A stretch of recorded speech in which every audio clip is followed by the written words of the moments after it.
poderia estar no estado melhor, mas o Senhor foi gracioso conosco e nos proporcionou um pouco de melhora hoje. A gente resolveu permanecer para contribuir um pouco com os irmãos.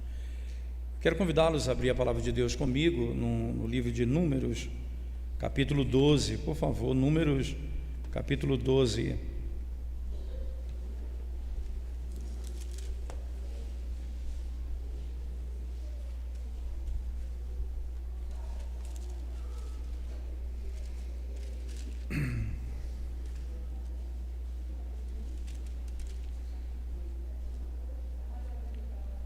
Números 12 diz assim a palavra de Deus, a partir do verso 1. Falaram Miriam e Arão contra Moisés por causa da mulher cuxita que tomara, pois tinha tomado a mulher cuxita. E disseram: porventura tem falado o Senhor somente por Moisés, não tem falado também por nós? O Senhor o ouviu. Era o varão Moisés muito manso, mais do que todos os homens que havia sobre a terra. Logo o Senhor disse a Moisés e a Arão e a Miriam: vós três saí à tenda da congregação. E saíram eles três. Então o Senhor desceu na coluna de nuvem e se pôs à porta da tenda. Depois chamou a Arão e a Miriam e eles se apresentaram. Então disse: ouvi agora as minhas palavras. Se entre vós há profeta, eu, o Senhor, em visão a ele me faço conhecer, ou falo com ele em sonhos. Não é assim com o meu servo Moisés, que é fiel em toda a minha casa. Boca a boca falo com ele, claramente, não por enigmas, pois ele vê a forma do Senhor. Como, pois, não temeste falar contra o meu servo, contra Moisés? E a ira do Senhor contra eles se acendeu e retirou-se. A nuvem afastou-se de sobre a tenda, e eis que Miriam achou-se leprosa, branca como neve, e olhou Arão para Miriam, e eis que estava leprosa. Então disse Arão a Moisés: ai, Senhor meu, não ponhas, te rogo, sobre nós este pecado, pois loucamente procedemos e pecamos.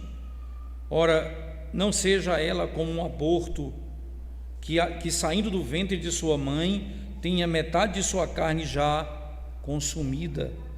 Moisés clamou ao Senhor, dizendo: ó Deus, rogo-te que a cures. Respondeu o Senhor a Moisés: se seu pai lhe cuspira no rosto, não seria envergonhada por 7 dias? Seja detida 7 dias fora do arraial e depois recolhida. Assim Miriam foi detida fora do arraial por 7 dias, e o povo não partiu enquanto Miriam não foi recolhida.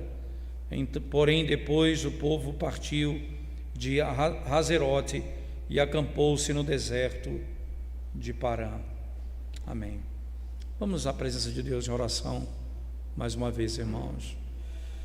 Senhor bendito, nós te exaltamos pela gloriosa oportunidade que o Senhor nos permite de poder proclamar o teu evangelho no teu santo dia.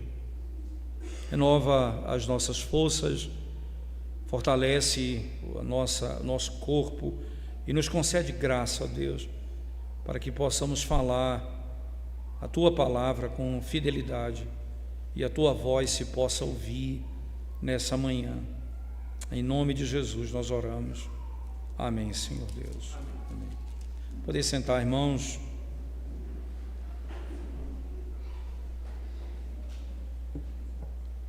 O que significa, de fato, alguém que é manso de espírito, ou alguém que é de fato manso? O que a mansidão de fato significa? Essa é uma pergunta interessante, porque normalmente a gente tem a ideia da mansidão como sendo algo associado à fraqueza, não é?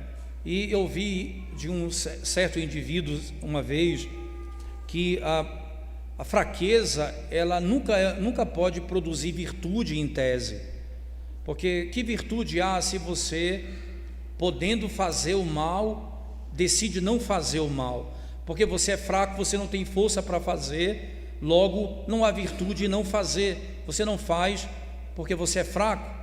Mas se você tem condições de fazer e não faz porque sabe que é errado, a virtude está posta aqui. Nesse caso, mansidão não é uma fraqueza estabelecida, isto é uma característica em um líder em que ele não tem força e não tem condições de fazer aquilo que deve ser feito.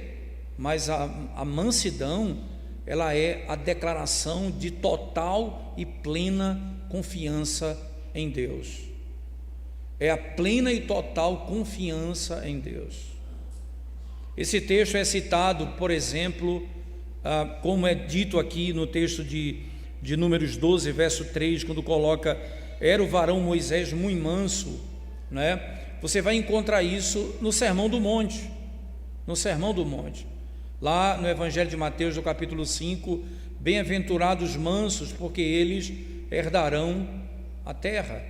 Então, a primeira vez que você encontra essa terminologia na Escritura será aqui no livro de Números. Então, o que o Senhor Jesus ensina ali em Mateus está diretamente ligado àquilo que está revelado aqui no texto de Números, no capítulo 12. E nós vamos também percorrer esse texto junto com o Salmo de número 37, para poder entender exatamente o significado dessa terminologia. Porque, de novo, no Salmo 37, por favor, abra sua Bíblia comigo, no versículo 11. Salmo 37, 11, você vai encontrar mesmo a declaração. Diz assim: mas os mansos herdarão a terra e se deleitarão na abundância de paz. Nós temos, antes da citação de Cristo, essas duas referências, Números 12 e Salmo de número 37. Mas, para entendermos o que está acontecendo aqui, precisamos entender o texto, para compreender exatamente como a mansidão se desenvolve no caráter desse líder, no caráter de Moisés. Voltemos ao texto comigo, irmãos, por favor. Então começa, como é o título do próprio capítulo, né? A sedição de Miriam e Arão. O que é que ocorre aqui? Ocorre que os dois irmãos se rebelam contra Moisés. Eles começam a dizer o seguinte: ora, Deus não fala apenas por ele, Deus fala por nosso intermédio também. Ora, você vai lembrar, por exemplo, que quando Deus chama Moisés, ele é reticente em fazer o que Deus quer que ele faça. Então, o que é que o Senhor fará? Chamará Arão para que fale também a boca, para que ele seja também a boca de Deus. Como isso seria? O Senhor diz no capítulo 7 de Êxodo: tu serás para ele Deus e ele será para ti profeta. Então, você vai falar a ele a minha palavra e ele vai falar a Faraó aquilo que eu ordenei. Então, havia de fato ali uma relação direta. Acontece que, num contexto estranho, já passado algum tempo, Moisés já era casado, obviamente, e essa mulher cuxita que ele cita aqui no verso 1, falaram Miriam e Arão contra Moisés, por causa da mulher cuxita que tomara, pois tinha tomado a mulher cuxita. A palavra cuxita, ela tem a ver com o conceito da palavra midianita. Então, essa mulher midianita, tudo indica que é a esposa dele, com ele casa ali em Midian, como nós sabemos muito bem da história. Ora, nós sabemos muito bem que a esposa de Moisés, ela tem dificuldade com a doutrina da circuncisão. Tanto é que no capítulo 4 do livro de Êxodo, ela se revolta contra Moisés, porque não queria que os filhos fossem circuncidados. Quando Deus o chama para o ministério, ela vai e não quer que ele se circuncide os filhos. Deus vai fazer o quê? Deus vai se levantar e vai mandar um anjo para matar Moisés. Quando o anjo chega, ela sabe o que está acontecendo, ela vai e corta o prepúcio dos filhos e joga diante dele e diz: és para mim marido sanguinário. Parece que ela tinha um comportamento um pouco rebelde, numa certa medida, mas ela se submetia nessa forma à vontade de Deus. Isso então gerou no coração de Arão e Midian, não é, de Miriam e Arão, um tipo de sentimento de inveja. Como é que Moisés, casado com uma mulher assim, Deus fala por meio dele, ora, Deus não fala conosco também? E aí aquela sensação, não é, de que nós temos uma condição, pela nossa condição moral, podemos pensar assim, nós temos melhor condições de fazer alguma coisa do que a outra pessoa. E começa um sentimento estranho, porque o texto, perceba, ele coloca o nome de Miriam no início do texto. Isso é uma marca intrigante na maneira da narrativa. Falaram Miriam e Arão.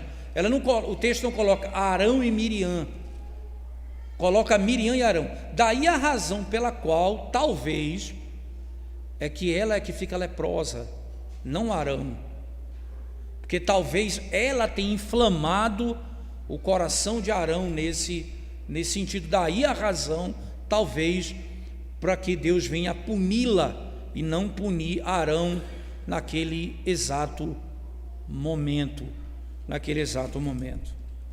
Preste atenção num detalhe, irmãos.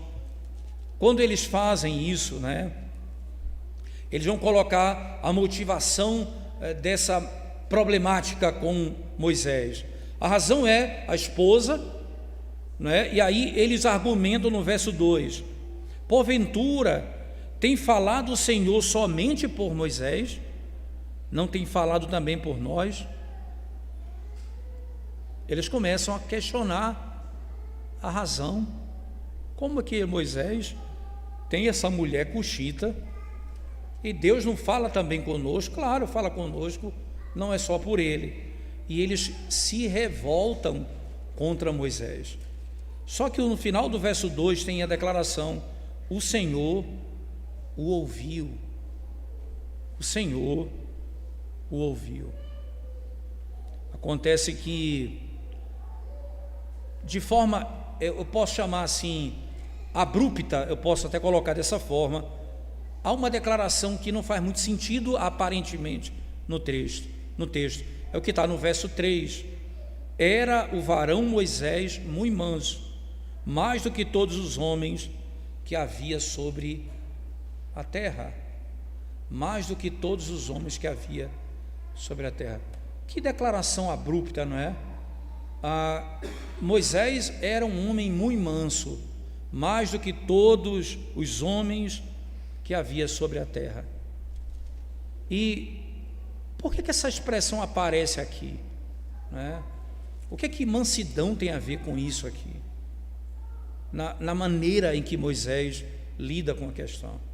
Preste bem atenção, irmãos, como o texto vai fluir e vai ficando claro para a gente. Primeiro, note que Moisés não fala no texto. Você tem Arão e Miriam e Arão maquinando, ambos dizendo a razão pela qual eles têm problema com Moisés, e a informação do texto de que Moisés é um homem manso, e depois é Deus quem fala. Você não tem Moisés falando no texto. Moisés só vai abrir a boca no texto quando é para orar pela cura de Miriam. Entenda, em todo o texto ele não defende a sua causa.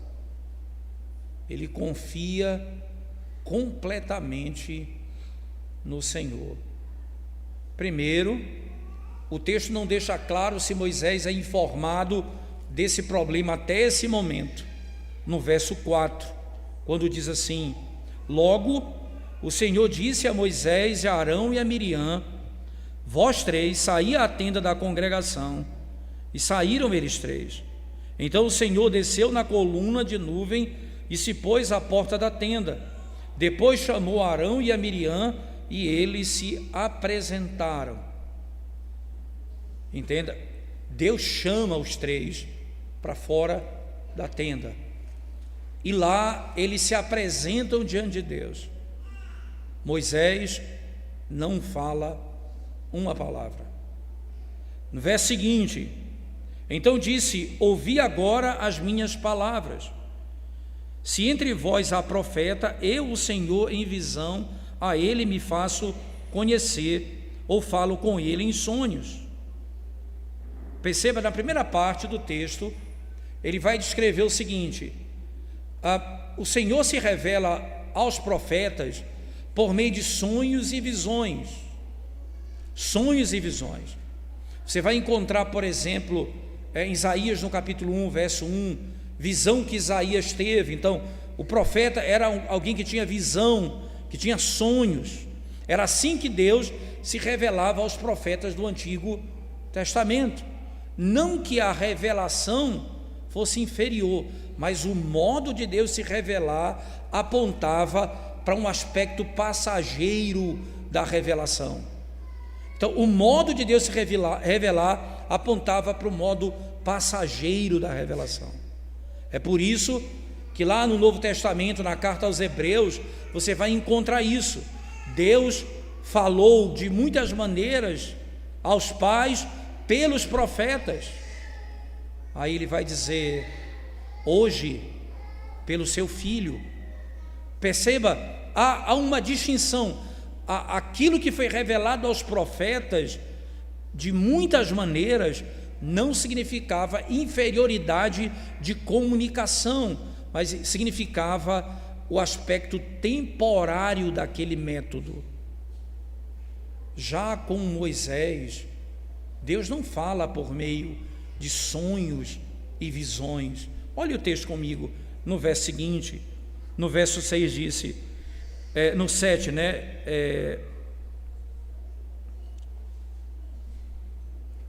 isso mesmo, quando diz assim, no 7, não é assim como meu servo Moisés, que é fiel em toda a minha casa, boca a boca falo com ele, claramente, não por enigmas, pois ele vê a forma do Senhor, como pois não temeis falar contra o meu servo, contra Moisés.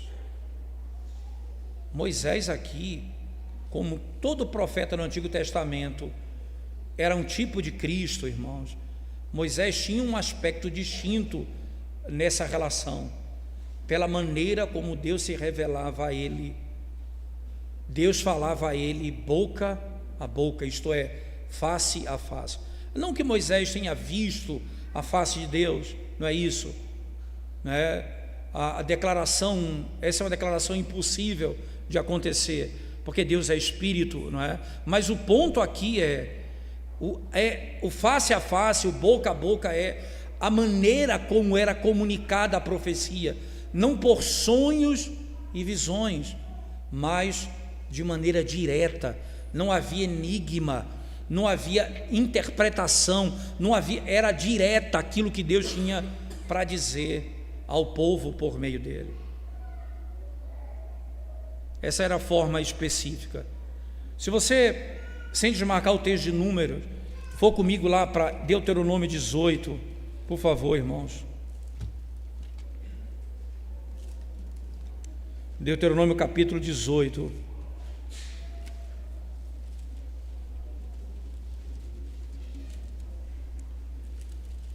A partir do verso 15.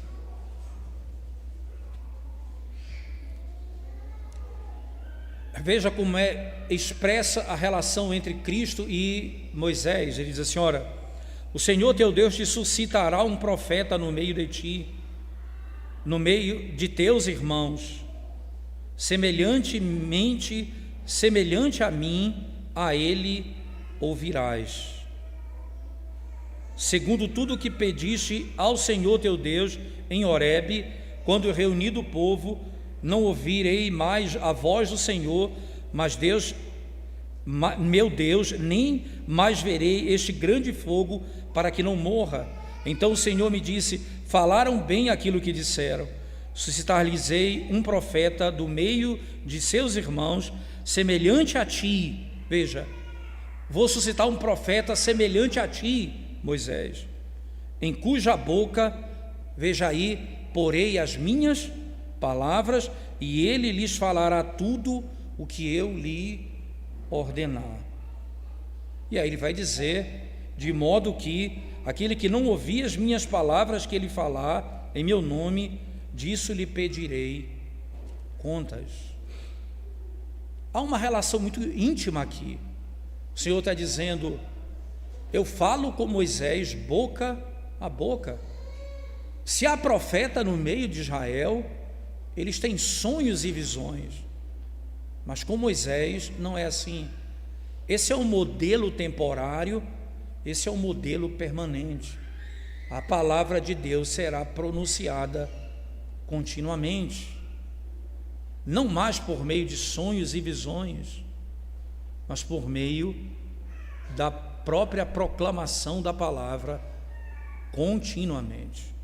Ora, olhando para o texto, voltando para o nosso texto de Números, irmãos, preste bem atenção, né?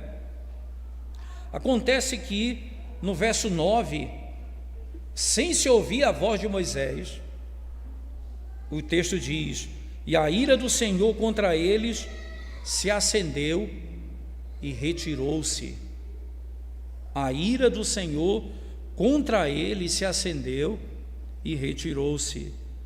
A nuvem afastou-se de sobre a tenda, e eis que Miriam achou-se leprosa, branca como neve, e olhou para Arão para Miriam, e eis que estava leprosa. Você vai ver que a lepra, ela tem uma característica interessante. Quando você vai estudar essa prática, não é? No livro de Levítico particularmente, sobre as pessoas que ficavam leprosas, e como elas precisavam ir ao sacerdote, isso tudo tinha relação com o pecado, como era o caso aqui de Miriam. Isso era a manifestação externa do pecado. Isso, havia manchas no corpo, mas não era meramente o aspecto externo, era como ela representava. Ela foi ferida por lepra por causa do pecado. É importante frisar que lepra aqui no Antigo Testamento não é a hanseníase nossa, não é, apesar da palavra ter esse peso, né? Mas eram manchas na pele mesmo, que dizia respeito a algo que ficava mais escuro, mais branco, e que causava poderia até causar destruição de parte da pele, mas por outro lado, havia um caráter degenerativo nela, a tal ponto de Arão falar que ela não seja como um aborto, que é consumida. Perceba, irmãos, imediatamente após o pecado, ela é tomada por lepra e passa já a ter o seu corpo desfigurado, por causa do pecado que ela cometeu com Arão. Vocês não temem se levantar contra a palavra do Senhor? Porque o ponto aqui é Moisés, não é? Mas Moisés que fala a palavra de Deus. Vocês não temem, ele diz. Ela se achou leprosa, branca como a neve. Verso 11: disse Arão a Moisés: ai, Senhor meu, não ponhas, te rogo, sobre nós este pecado, pois loucamente procedemos e pecamos. Arão faz uma confissão direta: nós pecamos, nós agimos como loucos. Ele vai dizer: nós agimos como loucos. Mas preste atenção no detalhe: não se ouve a voz de Moisés até aqui. Não se ouve a voz de Moisés até aqui no texto. Até o momento, veja, em que no verso 13 ele diz: Moisés clamou ao Senhor, dizendo: ó Deus, rogo-te que a cures.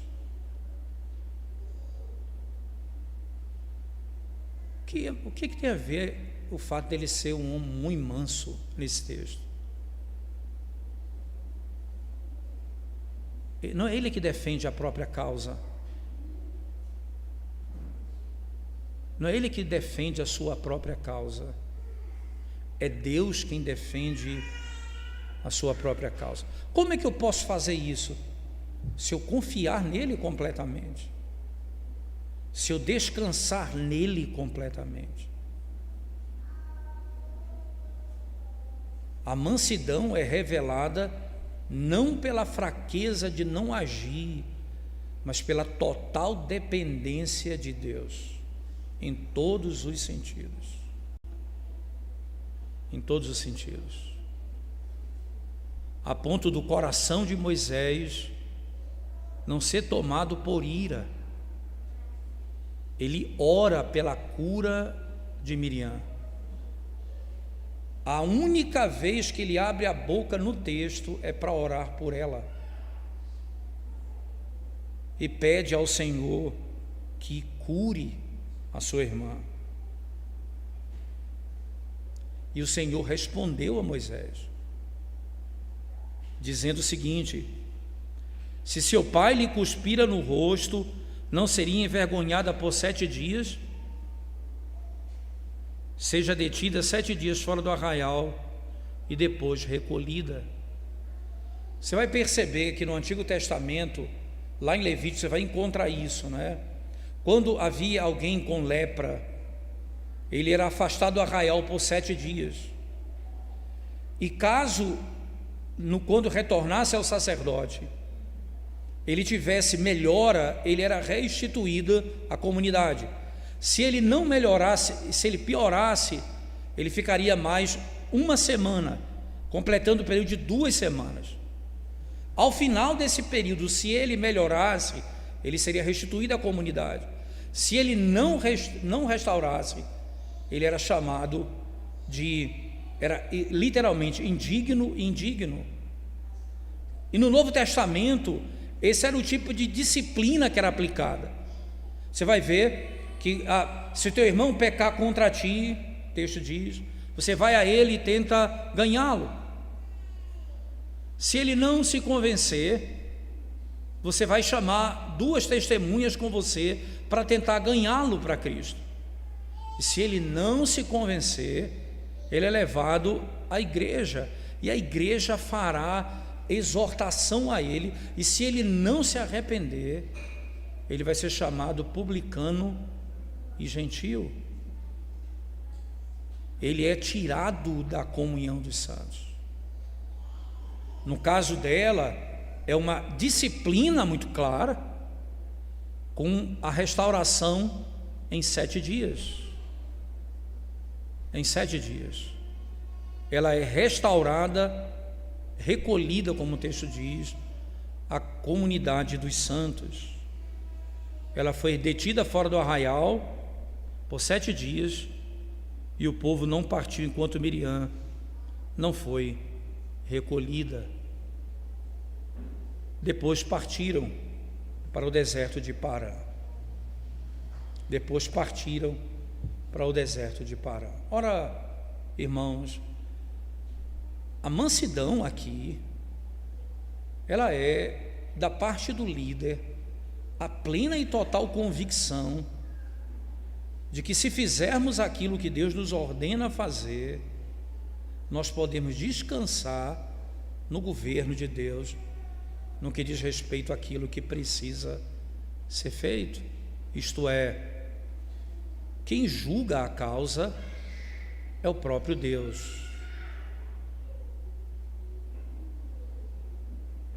Você não pode pensar isso respeito à disciplina eclesiástica. Se há disciplina no meio da igreja, é necessário que seja manifestada, até para o bem de toda a congregação. O indivíduo é tirado da comunhão e depois, arrependido, é restaurado à mesa do Senhor. E isso é importante, de uma certa medida, para mostrar que essa é a maneira de Deus lidar com o pecado com um pecador que é membro da igreja e que não se arrependeu ainda dos seus pecados. O Senhor vai lá e o disciplina naquele contexto. Mas da parte do líder, nunca haverá e nunca poderá ter a ideia de um problema pessoal. Ele se levanta contra o próprio Deus, não é contra o pastor, uma vez que a palavra está sendo proclamada com fidelidade. Nunca um líder deve tomar a sua causa pela orelha, isto é, eu nunca devo tentar com a minha força resolver os problemas que se levantam contra mim. Eu preciso confiar completamente em Deus. Na medida que se maquina o mal contra Moisés, o texto diz: Moisés era um homem muito manso, não havia nenhum homem como ele em todo Israel. Na medida em que nós confiamos em Deus, nós não tomamos as soluções dos problemas com a nossa força. Mas quando o pecado se revela e o próprio Senhor disciplina, você é o primeiro a orar pela restauração daquele que foi ferido pelo próprio Deus. Não há sentimento de revanchismo. O manso é aquele que confia completamente no Senhor. O texto no Salmo 37 que eu citei, queria que você fosse comigo lá, por favor. Salmo 37.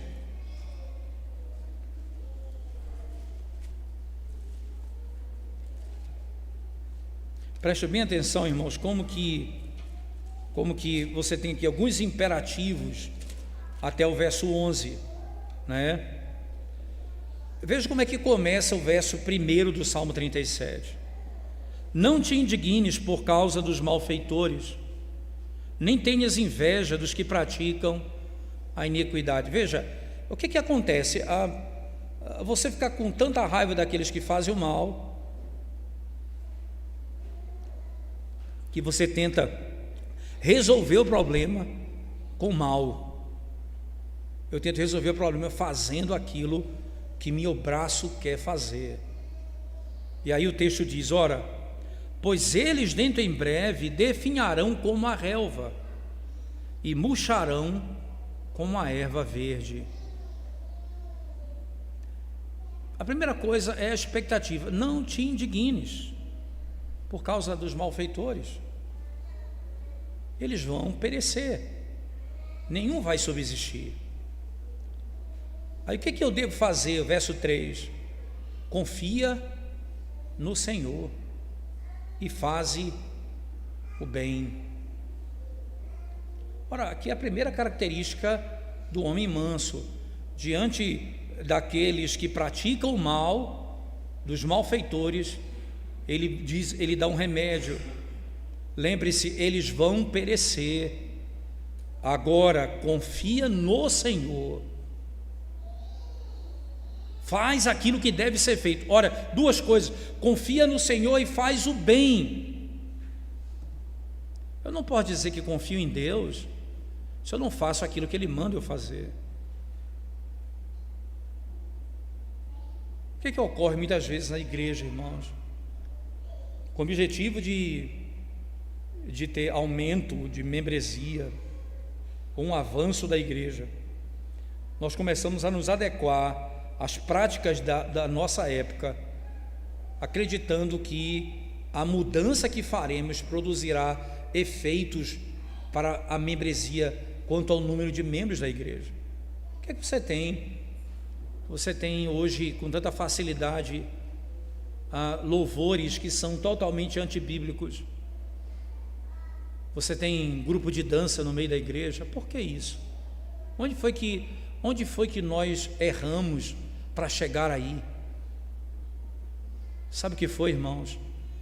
Porque nós deixamos de confiar no Senhor e resolvemos fazer aquilo que entendíamos por melhor ou mais certo, ou mais apropriado para o momento em que vivemos.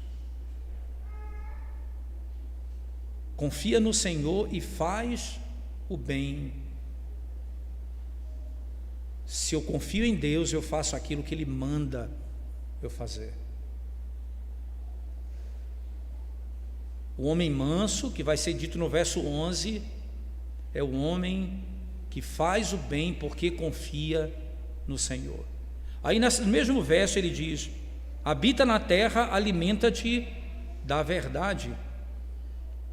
O ponto aqui, mais uma vez, é o que está sendo anunciado: alimenta-te da verdade, daquilo que procede do próprio Deus.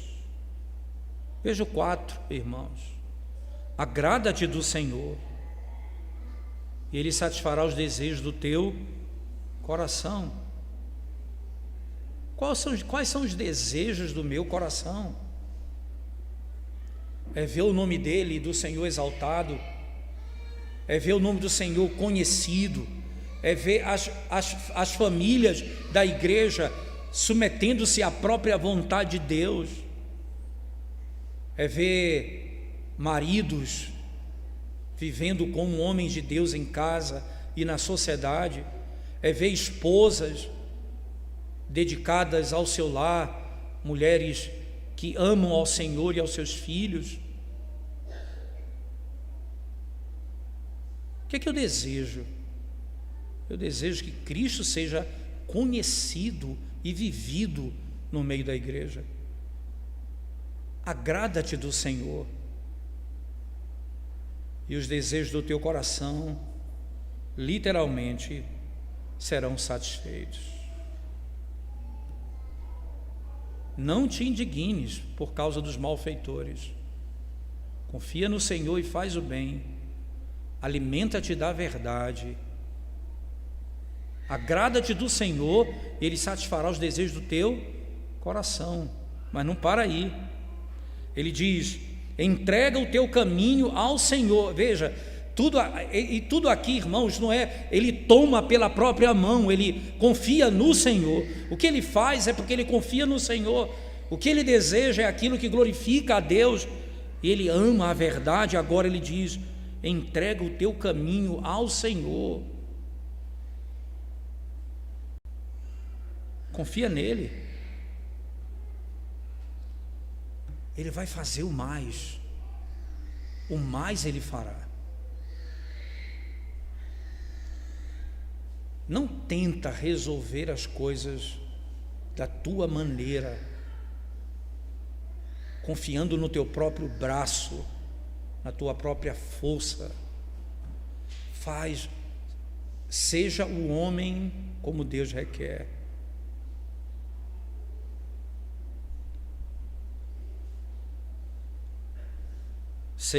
Ele fará sobressair a tua justiça como a luz, e o teu direito como o sol ao meio-dia.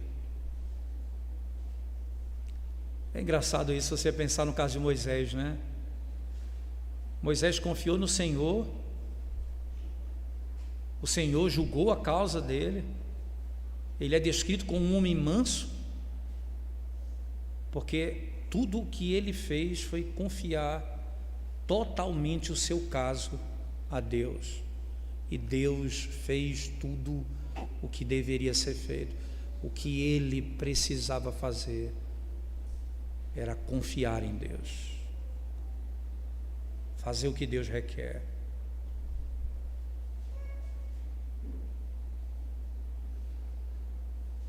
Descansa no Senhor, espera nele. Não te irrites por causa do homem que prospera em seu caminho, por causa do que leva a cabo os seus maus desígnios. Descansa no Senhor. Entrega tudo a Ele. descansa nele completamente.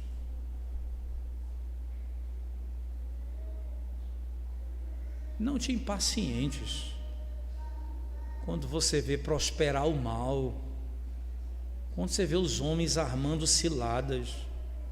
Não te impacientes. Faz o que deve ser feito e aguarda pacientemente no Senhor. Deixa a ira, abandona o furor, não te impacientes, certamente isso acabará mal, porque os malfeitores serão exterminados, mas os que esperam no Senhor possuirão a terra.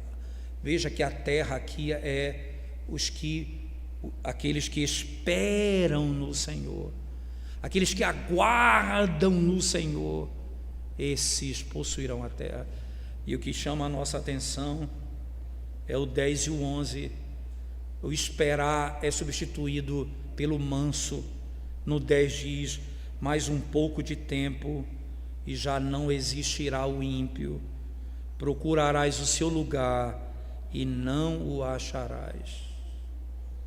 Eles vão terminar. A palavra de Deus permanece para sempre. Mas os mansos, pode trocar a palavra agora, os que esperam no Senhor possuirão a terra. Agora ele diz: mas os mansos. Quem são os mansos? Segundo os imperativos aqui, confia, as ordens gerais dadas aqui, confia no Senhor, agrada-te do Senhor, entrega o teu caminho ao Senhor, confia nele, descansa nele, deixa a ira. Os mansos são esses, os que esperam nele. Mas os mansos herdarão a terra e se deleitarão na abundância de paz.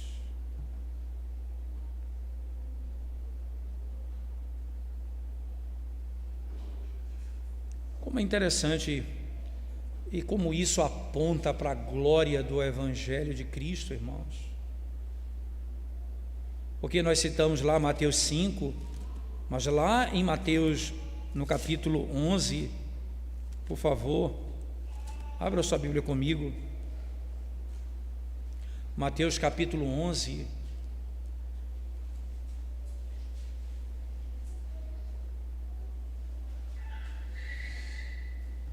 Aquele em que nós devemos confiar plenamente, diz assim: vinde a mim, verso 28 até o 30, Mateus 11, 28 a 30, vinde a mim todos os que estáis cansados e sobrecarregados, e eu vos aliviarei. Tomai sobre vós o meu jugo e aprendei de mim, porque sou manso e humilde de coração, e achareis descanso para a vossa alma, porque o meu jugo é suave e o meu fardo é leve. Deixa eu, partindo para as últimas colocações desse sermão, preste bem atenção, irmãos. Por que Jesus diz: eu sou manso de coração? Teve alguém que confiou em Deus mais do que Cristo? Eu lembro do livro de Isaías, no capítulo 50, nos primeiros versos desse Isaías 50, a partir do verso 3 particularmente, você vai ouvir o Senhor, que ali é Cristo falando, literalmente nesse livro de Isaías 50, ele diz assim, o Senhor diz assim, literalmente: o Senhor me deu língua de erudito para poder ter a boa palavra alcançado. O Senhor me deu língua de erudito para que eu tenha a boa palavra alcançado. Mas o verso seguinte diz assim: Ele me desperta toda manhã, Ele me deu ouvido de erudito. Não virei as costas para aqueles que tu me enviaste, nem mesmo quando eles cuspiam no meu rosto. Confiou no Senhor até o fim. E os que o mataram ouviram dele: Pai, perdoa-os, porque não sabem o que estão fazendo. Até o fim, ele entregou o caminho dele ao Senhor, ele confiou no Senhor, ele creu naquilo que Deus disse. Ninguém pode dizer: é impossível. É possível crer sem Cristo? É impossível, irmãos, porque o primeiro a confiar verdadeiramente, plenamente em todas as promessas de Deus, até aquelas que o conduziram à morte, foi Cristo. Ele confiou em todas. Ele entregou a vida dele a Deus. E quando no fim, depois de declarar: Deus meu, porque tu me desamparaste, ele disse: Pai, em tuas mãos eu entrego o meu espírito. Confiei em ti até o fim. A terrível cruz se tornou a glória da salvação dos pecadores.